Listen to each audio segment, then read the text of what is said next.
You wrote a column just the other day with the headline, Obama's False Friends of Health Reform. You use as a prime example a man named Ron Williams, who is at the top of the list of insurance executives in terms of their compensation. We actually saw Ron Williams at President Obama's town hall meeting. I would commend the President for the commitment he's made to really try to get and keep everyone covered. And I think as a health insurance company, we're committed to that. Who is Ron Williams, and why do you use him as the example of what Wall Street expects and wants from the insurance company? He has apparently had a seat at the table of healthcare discussion. He was recruited by Aetna from WellPoint. Aetna had gone on a buying binge. There's been an enormous amount of consolidation in the health insurance industry over the last several years. Aetna bought a lot of competitors, and it reached 21 million members.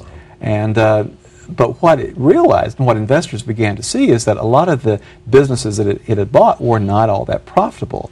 So Aetna was in a pickle, and they saw their stock price starting to plummet.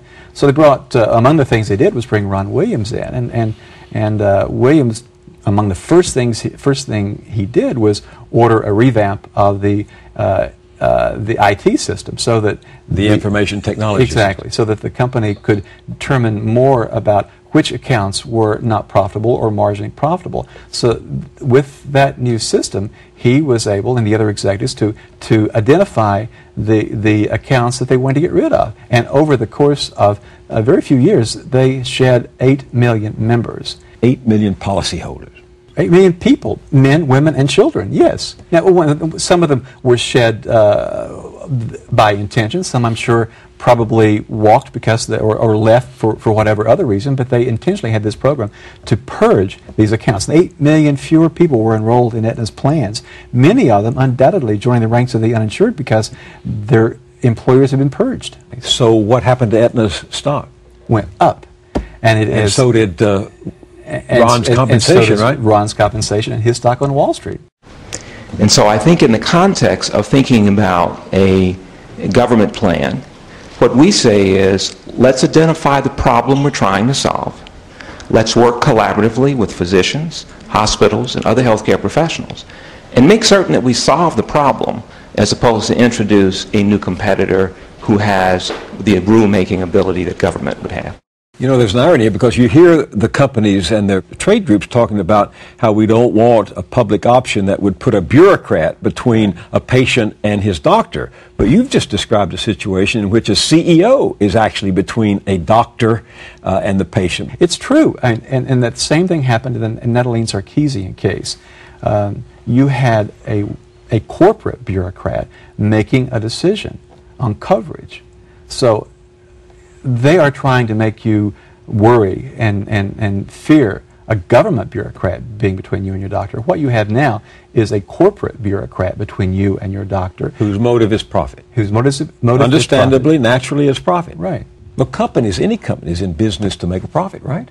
Oh, absolutely. So how can you object? How can we object when an insurance company wants to increase its profits? That's a serious question. I mean, it sounds like a setup, but it's a serious question. It's a very serious question, and I think that's people who are strong advocates of our healthcare system remaining as it is, as very much a free market healthcare system, fail to realize that we're really talking about human beings here, and it doesn't work as well as they would like it to.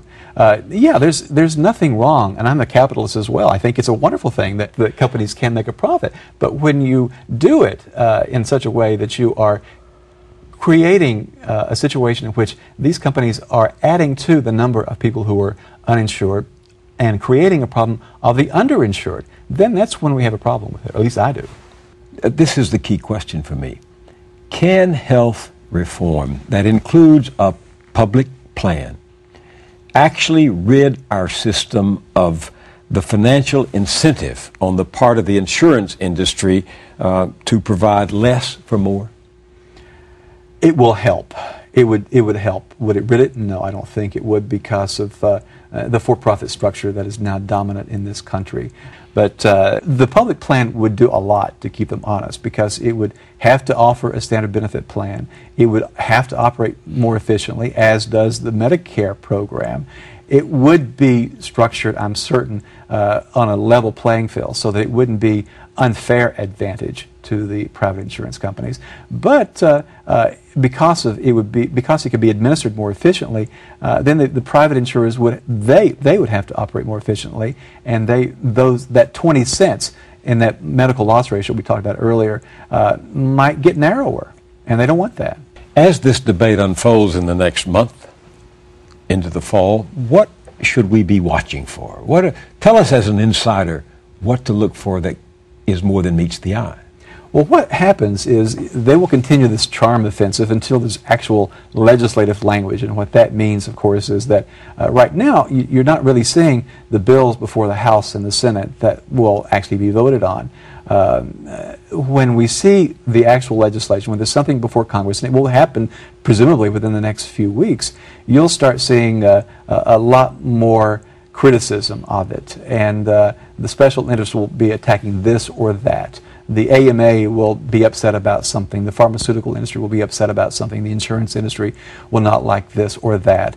It's a lot of money is made in this country off of sick people, and then you'll start seeing a lot more of the behind-the-scenes attacks on this legislation in an attempt to kill it. The status quo is what would work best for these industries. In other words, if the industry is able to kill reform, or the Democrats and the Republicans can't agree on a proposal, that's what the industry really wants. Exactly, and it happened in '93 and '94, and just about every time there has been significant legislation before Congress, the industry has been able to kill it.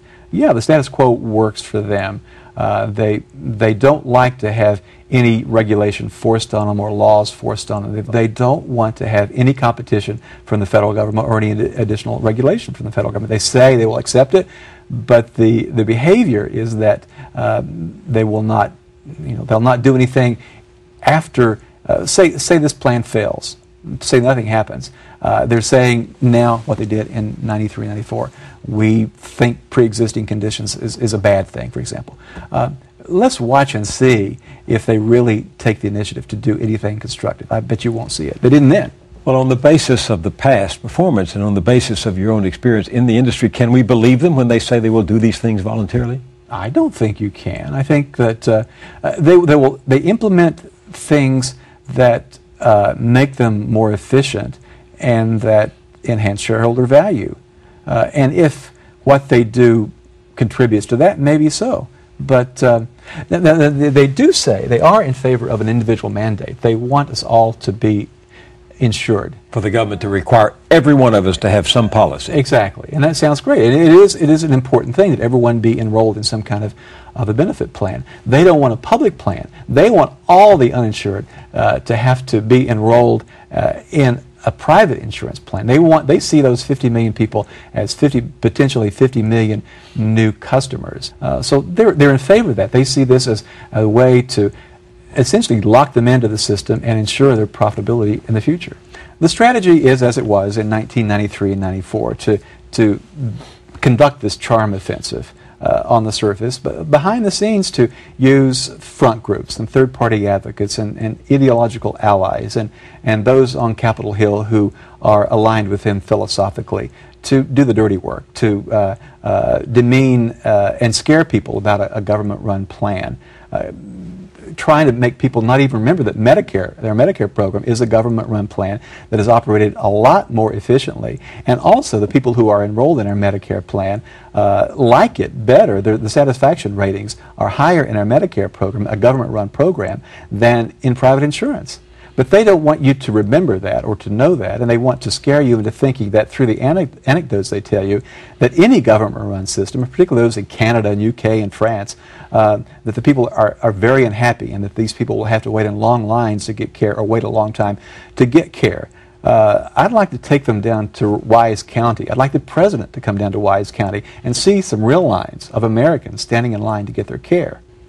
Wendell Potter, thank you very much for being with me on The Journal. Thank you for inviting me.